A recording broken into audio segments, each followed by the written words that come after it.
Every surfer dreams of catching the perfect wave.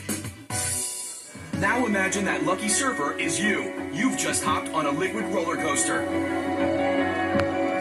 But your sweet ride is about to end. Wipeout is inevitable. Now's the time to ask, do you know how to survive the crash?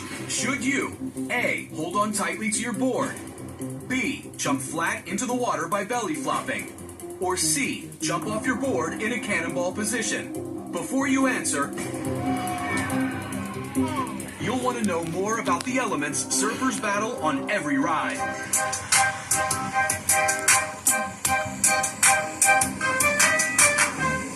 Big waves can develop in big storms. In the wintertime along the coast of California, strong Pacific storms can produce waves as high as 25 feet, even 50 feet in some occasions. There's a particular spot in Northern California called Mavericks where they hold a big surf competition every year. And that's because Mavericks has an underground rock formation that produces these very large cresting waves as it approaches the California coastline. And that creates extremely large waves that can crest out at about 80 feet.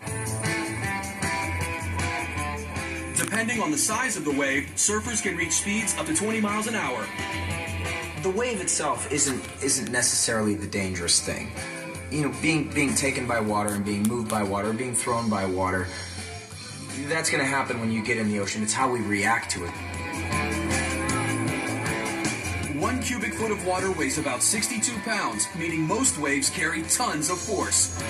If you're getting hammered really, really, really hard underwater, you can get disoriented. I've heard of, some people getting hit so hard for so long that they started swimming and they hit the bottom and went, whoa, that's not the way I thought it was going.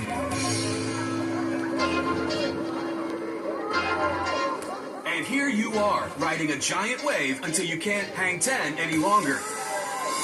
Do you know what you do to survive this monster wipeout? Make sure you hold your breath and choose C, lead feet first in a cannonball. The best way to wipe out is to try and get away from your board into the face of the wave. You want to get underneath that wave or that energy so it doesn't pick you up and just trash you. The average person can hold their breath for over a minute, and you may need to while making your way to safety. When you're under the water, tuck yourself into a ball, protect your head and neck if there's a reef on the bottom so that you don't drill your head off the bottom. When you do come up, always, always, always come up hands first. Protect your head, your face, your neck from your board, from somebody else that might be behind you. The less you do, the more you relax, the better you're going to float. If you stay relaxed and stay calm, you'll keep your head. What about holding onto your board like a flotation device? The problem with that is that you're now throwing yourself at a hard object. What if you smack your face? What if you hit your teeth? What if you take the nose of a board in your eye? A medium wave's thousands of pounds. I mean, one of those large waves, I don't even know. Millions of pounds? I mean, it's a lot. It's gonna smash you.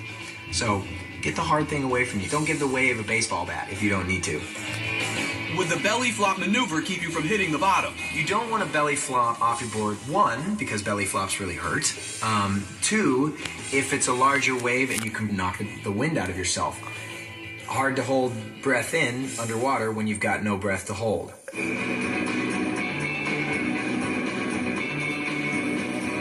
If you are going to surf, you are going to wipe out.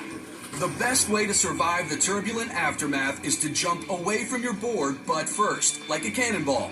Allow yourself to sink to calmer water and let the wave pass over you. And always protect your head as you surface. Anywhere where there's coastline, there's always going to be waves. And one of the coolest things about surfing is finding the next wave. And knowing how to survive a wipeout will help you to surf another day.